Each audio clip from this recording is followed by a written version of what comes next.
Hey guys, thanks very much for joining me. As you can see, today I'm doing something just a little bit different. I recently read all the Witcher books. I'm going to talk about them today. I'm going to rant about that. I tend to rant better when I am doing something. I want to, for Christmas, make some cupcakes for the shelter that Charles lives at. He is laying over here paying very close attention today. I wonder why. I'm going to cook these cupcakes and I'm going to talk about the Witcher books. I should probably go get those books first. They're in the other room. One sec. Here they are. Okay. These are the books here. So the two collections of short stories I did previously read. I think it was last year that one of my, which one did I read first? This one. Someone in my book club picked this. So I did read this last year. I think it was earlier this year I did read the second collection of short stories. I'm still going to talk about them, but just to let you know, I do have other videos where I did discuss them more in depth. They're all out of order, but these are the books that I read in November and then like the first week, I think, of December. We've got some stuff to discuss because these books, I have trouble fitting into a category of like or dislike. But first, I just want to go over kind of the world. Let's talk about the main characters. Let's talk about this world. Let's talk about kind of basic plot, what's going on. I guess a good intro into what these books are about is let's talk about the main character of Geralt. Geralt is a witcher, which is kind of a special breed of human. Most of the time, it's unwanted baby boys where the parents don't want them, so they kind of give them over to the Witcher Guild. There's this mountain, it's called Kaer Morhen, and that's where they're sent to train. It's very intense, kind of rigorous physical training. They also go through mutations, so they have a certain amount of magic. Their goal in life pretty much is to go around the country slaying monsters. There's lots of monsters in this world. It's a very lonely existence. People tend to kind of hate Geralt because he's not human, or they're scared of him, which is one of the things in the books I just don't understand, because this is a very cruel, kind of dark world. There aren't very many nice people in this world. It's very, like, it's not a bunch of handsome princes that are gallivanting around, that are like saving people and stuff. Most people are not nice. In the books, there are a lot of humans that are very like, if you're an elf or a dwarf or a halfling, if you're not human, you're second class, like we hate you because of that. So I understand, well, I don't understand, but like that part makes sense. But as far as people being afraid of him, I don't really get, because he's basically a huge marshmallow. He's like a burnt marshmallow where he's crispy on the outside and warm and squishy on the inside, because he has, I'm just gonna rant the whole time. I'm not gonna actually make anything. Hold on. He's got, what do I mean? I'm so distracted. Why did I think this was gonna be a good idea to do both at the same time? And he's very like unkempt, kind of stinky, dirty Geralt. But he has this strict code of honor where he never kills someone because of anger or hatred. It's very much to protect people. He can't be bribed. A lot of times people try to bribe him to kill like a family member or something like that, and he's never bribed, even though he pretty much never has any money. He's always running out of money, so he has to like go sleep in the stables, or he can't afford food or something like that. What do I need? What am I doing? What am I doing? Peanut butter, applesauce, pumpkin. Charles is still up for adoption. I'm fostering him currently. I've been fostering him for a few months. I think I'm going to continue sometime into January, but if anyone is looking for a dog, he's at the Delaware Humane Animal Partners. Just throwing it out there. I always like to throw it out there. So far, I've only added pumpkin pumpkin, and then I'm gonna just add some applesauce. Don't know how much, we're just gonna mix that much. This is a good time to throw out, I am going to be talking about some spoilers. So if you haven't read the books, if you haven't finished the series, if you don't want things spoiled for you, maybe watch this video after you've finished all the books, because I am going to be talking about the whole series, there will be spoilers. Warning now. Am I going to pronounce his name right? So I don't know if it's Dandelion or Dandelion. That's his nickname, or the name he gave himself. His true name is it Jaskier? I don't know. I'm going to call him Dandelion. He is a traveling bard. I think he's actually a count or something, but he ran away from home. He left home. He's kind of the comic relief almost of the series. He joins Geralt on a lot of his monster slaying adventures, kind of watches from a distance. A lot of times Geralt has to end up saving him because he gets into trouble, and he is a bard, so he makes songs about Geralt and sings them at inns and taverns and stuff like that. One of the other main characters is Ciri. She is a child for a lot of the books. I think in the last book, the oldest she is like, I want to say 17 or something like that. Okay, hold on. Let's take a step back. Geralt, I think, is protecting Dandelion because he was summoned to perform at Queen, I think, Calanthe. Something's going on in that kingdom, some sort of celebration. He's called to perform. He sleeps with everybody. So there's a lot of, I guess, husbands that he's got to look out for. I don't know. So Geralt is there to protect him. At least I think that's why. What happens is Queen Calanthe's daughter, don't remember her name, she is in love with this knight who's been cursed to appear like as a hedgehog. Really odd, really random. The father, Ciri's father, the hedgehog man, becomes important later on in like the last, I don't know if it's the last book or second to last book, we kind of discover his true identity. Geralt ends up saving him, so the man is like, we owe you a debt, and Geralt claims the law of surprise, which I still don't fully understand, but I guess it's kind of like, I don't want to take your money or anything like that, so give me something that you have but you're not aware that you have. I read something about how witchers would use the law of surprise in order to get more witchers, because like a woman could be pregnant, so that child it would be sent to the witchers.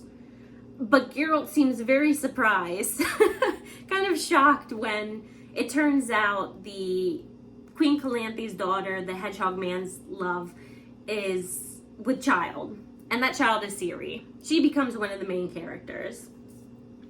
So technically by this law, I guess Ciri is now Geralt's. The other main character we have is Yennefer. Yennefer is a very powerful sorceress. She grew up in a kind of terrible situation where her father, I guess, was really cruel, sold her for like the price of a pig or something to a traveling sorceress.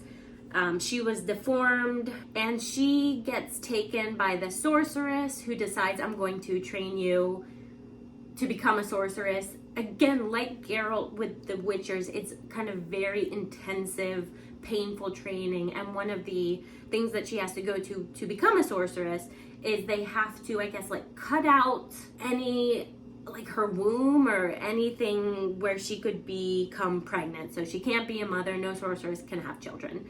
So that becomes a major factor for her. I've only added 2 ingredients. Let's add peanut butter. Let's get into some of the things that I liked and didn't like about this series, because I think we're gonna get a lot more of the plot that way. Things that I liked. The Witchers, fascinating. I would love getting more of the Witchers. So it's very clear that they're like a dying breed. There's not many of them left. They were wiped out. I can't remember how. Something happened. And they kind of remind me of like bears. because, like I said, there's this mountain, Kaer Morhen, and they go there every winter to like hibernate. But it's this like, it's really sad. It's this like drafty old castle that a lot of it's crumbling, and there's not enough of them to rebuild it or to keep it up. So it's these drafty rooms, and there's like 4 or 5 witchers that go there, and they spend the winter kind of recuperating because they're always getting wounded, and drinking and kind of socializing and being with their own kind. I absolutely love the character of Geralt. He's always trying to protect people, even though it really annoys me, like no one ever thanks him. They always run away like they're scared of him, and I'm like, this guy just like saved you from a monster, say thank you. That was frustrating. But he's like a secret romantic, and him and Yennefer have a very complicated kind of toxic relationship where they're drawn to each other, but they're always fighting, and they just can't seem to like be around each other that long without something bad happening. Geralt is one of those characters that you kind of just want to like wrap him in a warm blanket and protect him from the rest of the world, because he's like this, he's not delicate, but he's so sensitive that you just want people to stop being mean to him. One of the things that happens, kind of one of the inciting incidents, is Queen Calanthe Sintra is attacked. I think it's by Nilfgaard, which is this, is it by Nilfgaard? Sometimes like the politics, I got a little lost. I want to say it's Nilfgaard, which is this northern kingdom. I don't know. They attack. Queen Calanthe is killed. Ciri manages to escape and finds Geralt, and they're supposed to be tied together by destiny. And Geralt decides, like, okay, I'm going to protect this girl. He takes her to Kaer Morhen and trains her to become a witcher. I really liked that part of the story because it's like, it was very cute. There's these really gruff, tough, scarred witchers. And then there's this little, I don't know how old she is. I want to say she's like 10 or 11 at that point. She might be a little bit older. And she's kind of this plucky, stubborn young girl, and all the witchers are kind of out of their element. And there's a point in time where she starts her period, and they're all like really confused as what to do and like how to handle it, and they're just very awkward. Stuff like that I really liked. I wanted more of the witchers. I really liked the amount of monsters. There's a ton of different kinds of monsters. The characters in the books I really like. There are a lot of different characters, all different personalities. They all do different things. They kind of clash in different ways. All that stuff was great. I liked a lot of the conversation in the books, just about stupid kind of simple stuff. A lot of it was funny in ways, like in scenes that I wasn't expecting to find humor. Okay, my main issue with this book, let's get into that, because I'm not one of those people where I like to find issues everywhere. Like, I'm not easily offended or anything like that. And I have heard other people describe these books as feminist. I'm very interested. If anyone is watching this and did have that take on it, please let me know, because I did not get that at all. And I'm so curious as to where that view comes from, because I found the books incredibly sexist. So I did talk about this, I think when I was talking about Blood of Elves. The description of female characters, I think I said something along the lines of, I can't tell you what like a single male character looks like, but I can describe the breasts of every female in the book. Like, the male gaze, oh, it's so prevalent, and it, like, I don't need to you to describe. Okay, so I think that's what took away or was so distracting about the books. That was like one of the negative things for me. The amount of sexual assault and rape, it seems like every female character in this book was going through or faced that in some way or another, to the point where I felt like it was mentioned like multiple times every chapter. And I'm not saying that shouldn't be in books. Like, you can do interesting things with that, but I feel like this book didn't. It was just kind of like, oh, this is the way things are, but we're not really gonna say anything about it. There were obviously some characters that were really kind of chauvinistic, that it was clear we're not supposed to like this character. Like, this is a disgusting character. Let's everyone kind of boo him. But there were other characters, like main characters. I think I mentioned in, again, Blood of Elves, that Dandelion, at one point, Yennefer is being like sexually harassed, and I think she's bound, and a group of dwarves like rip her shirt open, and they're threatening to rape her and stuff, and Dandelion is just like staring, like ogling, is just like staring at her and kind of finds it funny. And I'm like, this is one of the male characters that we're supposed to like. I didn't get that. I can see where people think it's feminist because there are powerful female characters in these books. I will say that. Ciri is a very powerful female character. We'll get to the issues with her later, but let's start with like the sorceress. Lots of sorceresses. They are supposedly very powerful, but the way that the author speaks about them, it's all like their main focus seems to be the dresses that they're wearing and the jewels that they're wearing and how young they look and like how many inches their waists are. I'm just like, can you just talk about a female character being powerful without describing every aspect of her body? That just got so annoying. There's a point, and I think it's the last book, where there are these two sorceresses, Yennefer and I think it's Triss Marigold. And Triss slept with Geralt in one of the earlier books. And they've been friends for like a long time, and there's been betrayal between the two of them and a war and fighting. And when they're having a discussion, it's all about like, I know you slept with my man. Don't you think I'm going to give you another opportunity to do that? And I'm like, you guys just saw so many of your friends murdered. You've been on opposite sides of a war, like, and this is what you're discussing? This is like, you slept with him years ago, and I'm not gonna let him be tempted by you again. Like, who cares? Yennefer, I mentioned earlier how one of the things the sorceresses go through is that they can't have children because of what's done to them in order to become a sorceress. That I think the mindset is that like, you don't want to be distracted. The distractions of a child, like magic is your number one concern type of thing.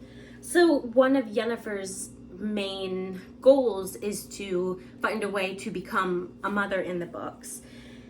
And again, there's nothing wrong with that, but so many of the kind of the female character's goals has to do with being a female, whereas none of the male characters go through that. I'm just pulling random stuff from these books, things that I remember off the top of my head. I think it's in Season of Storms when there's like a female judge.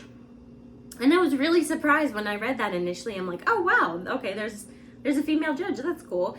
And then it goes on about how she's not really listening to the case because she's concerned about either her children or making dinner or like her weight. And I'm just like, Every female character, he's like, the author's just gotta add something like that. Even Ciri, like, I love how the character of Ciri started out, and then just her relationship with Geralt was really sweet, and she just wanted to be a Witcher, and she was training real hard, and she was just this kind of impetuous child. And then later in the books, in the last book, when she's supposed to be really powerful, like, she's got elder blood, so she's actually able to travel through space and time, and she's able to go to, I think, other worlds. Gonna get into that later. But she's clearly one of the most powerful characters, and she's like a really good fighter. And her main worth in the last book is her womb. Like, there are 5 or 6 different characters that want to impregnate her. And it's just gross. Like, she travels to this other world where they won't let her go. They won't return her to her world until she allows herself to become impregnated by some guy. I don't even remember what his name is. And I guess he's like really, really old. He's like the elf king or something. I just did not like what was done to her character. She's like 17 years old, and I don't like it. I know I'm kind of going off on this, but this is the stuff specifically that I didn't like. I do like a lot of things about it. So there's a lot of war, a lot of violence, a lot of gore in these books, but I feel like the author has a clear mindset on that and communicates it well, where we're shown the kind of the needlessness of violence and the pure waste of certain types of wars, because we get these chapters from a dwarf surgeon, and he's caring for the wounded, and all these wounded are coming in and dying, and he's having to chop off limbs, and it's very bloody, and it just shows like this is the aftermath of all these kind of politicians who are deciding this land is ours, no, that land is ours, blah blah blah. And Geralt is also shown like where he doesn't always choose violence, where it's sometimes like the easy thing to do, but he chooses not to. So that is very clear, but again, I don't think that the author is saying anything about like the sexism and sexual assault or anything like that, misogyny. It's actually really funny because I read something, I don't know if it's true or not, but I read that the author created Yennefer because he was tired of, in these fantasy novels where these kind of male protagonists sleep with every character. Which is so ironic because Dandelion sleeps with everyone and everyone wants to sleep with Geralt. And that's fine. But like, I don't get how Yennefer... I don't understand. Again, if anyone read these and got a different take, I am very interested to know, because like, it's not even that I was offended reading the books or anything like that. I was more confused as like, where are people seeing what I'm missing? Like, where is this feminist tale? I don't get it. I think I also went into the books thinking it was a lot more of Geralt and Yennefer and Ciri bonding and being this like mismatched family to each other, whereas in the books they spend the majority of the time apart trying to get back to each other. It's like, okay, initially Geralt has Ciri, then he sends her to Yennefer because she also has magic, so they're trying to train that portion of her. They get separated, and then they don't see each other until like, I think the final book for like 5 minutes.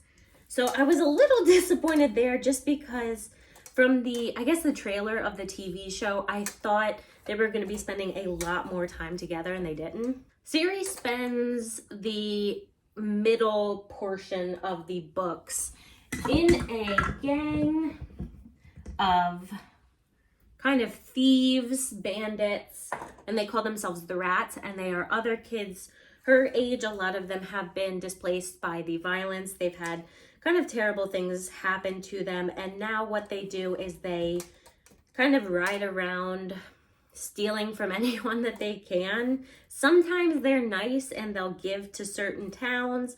Sometimes they don't. I didn't really enjoy that portion just because I didn't like any of the bandits. And I think we're supposed to feel sympathy for them. And I did a bit, but I was just kind of ready for her to leave them. And she lingers with them a lot longer than I personally would have liked. Geralt's storyline, I was always really excited to get back to because, again, he was my favorite character. And especially in the last few books, he had a really interesting company of companions with him. There was this female archer, Milva? Was her name Milva? I don't remember. That could be wrong. But she's really talented with a bow and arrow. But of course she has to get pregnant because, who knows, because. Anyway, there's this other vampire, like an old vampire. There's this young girl that they saved from being hanged. And there's this old Nilfgaardian, well, he used to be a Nilfgaardian, who was hunting Ciri and changed sides. And they're this really like mishmash of upbringings and character and personalities that I really liked. I did say I was gonna have spoilers here, so just a warning, don't get attached to any of them because, just because. Oh gosh, I didn't even preheat the oven.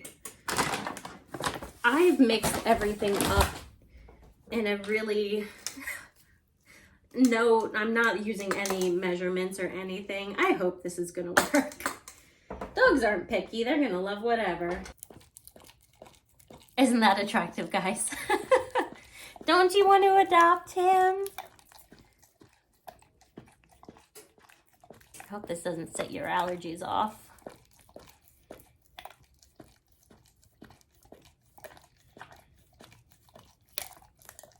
Don't eat the spoon.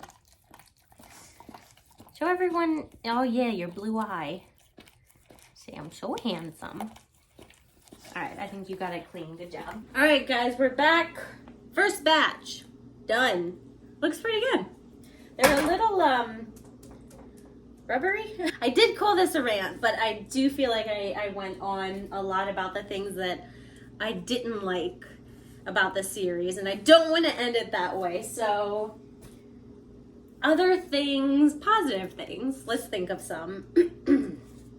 I can definitely see why this series was made into a game, video game. You've got your like main boss, but then you get distracted by a lot of side quests and stuff. One of the other things I did really like about the books is the author does a good job of giving us tidbits of information from POVs and characters that are not main characters, and we only might see them for a few paragraphs, but he makes them interesting and engaging enough where I don't automatically want to skip past them. He does this a lot in the last book where we're getting a lot of information from the future. So we have a lot of people talking about Ciri and Geralt, and they're almost more like myths or something to be studied. And some of the things they're saying are true and some of the things they're saying aren't true. But the way he communicates it, I thought was really interesting. This is something else I want to get a little bit of feedback on. The ending, I'm still a little confused over. I did previously give a spoiler warning, so again, spoiler warning. In the end, does Geralt die and then Ciri is able to kind of usher him and Yennefer into the afterlife? Or is she able to save him with the help of that unicorn and she transports them to another world? I'm still not sure. I do like that Geralt and Yennefer ended up together, but I guess Ciri, like, did she never see them again? I don't know, because she becomes involved in this other world where she meets that young knight. And I think it's the world where like Merlin and Morgana are in, isn't it? I don't know. I wanted a happy ending because the world was so dark. I just wanted like Geralt to be given a break. Which he did get his happy ending. He did end up with Yennefer. That's awesome. I think the author did a good job of showing how even after a war politically has ended, there's still a lot of hate that survives that and kind of infects certain towns and parts of the country still, because it's like, man, you survived this huge war and now you get struck down by this like stupid little town where people are still angry that humans are the best, blah blah blah. Humans suck in this world. Like, they're bad. They're so greedy and they multiply so quickly. I don't like them. A lot of times in fantasy series, we see the kind of big political end, and it's kind of like, whoo, it's over. Whoever survived, survived. But I did like how this went beyond there, where technically the war was over, but it shows the aftermath. Like, it doesn't end. It's not like a quick cut like that. So I did enjoy that part of it. Again, the ending, I'm still a little confused over, but maybe it was meant to be kind of an open ending. I don't know. I went into a lot of how I felt, but not a lot of the plot. So for those of you who haven't read The Witcher, I apologize if you're more confused than ever. It's pretty much a big war. All these nations become engaged in war, and everyone's on different sides, and there are battles, and then people get separated and they try to find their way back to each other. That's pretty much it. Would I recommend the books? Is a question I ask myself. No one's asking me that, but I don't know. Man, I would have liked it so much more if it wasn't so kind of saturated with that male gaze stuff. I just got so sick of that, and it just frustrated me. Again, those of you who had a different take on it, a different experience, please comment, because I am actually very interested to know. I apologize. I know this wasn't like my typical videos. I kind of skipped from book to book, from character to character, subject to subject. It was not very planned out, but I had a feeling that's what it was gonna be like. So that's why I was like, let's give me something to focus on while I'm going crazy. Anyway, thank you guys for joining me for this. If you survived to the end, good job. You deserve a cupcake or something. Yeah, let me know what you guys thought of the books, of the series, and I hope you guys have a good one. I will see you next time. Bye.